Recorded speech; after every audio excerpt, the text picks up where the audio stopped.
कौन है ये लोग? कहां से आते हैं ये?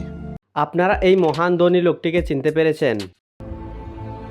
জানি না। এটি মুকেশ আম্বানির নাতি অপু আম্বানি।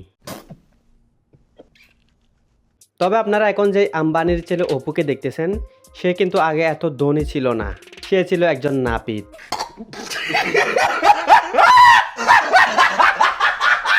2020 সালের দিকে সে টিকটক করা শুরু করে। তবে আমিও তার অনেক বড় ফ্যান ছিলাম। সে বিভিন্ন ধরনের ভালো ভালো ডায়লগ দিত। এরপর তাকে গ্রেফতার করে সে উল্টাপাল্টা চুলে কালার করে, এই জন্য।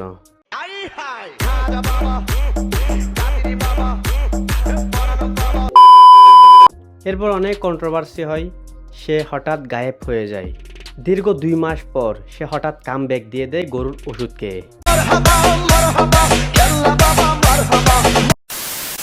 তারপর এই হাফ লেডিসের সাথে তার দেখা হয় এবং বিভিন্ন ধরনের স্পন্সরের মাধ্যমে সে দুবাই চলে যায়। এরপর দুবাই গিয়ে এখন তার এই অবস্থা।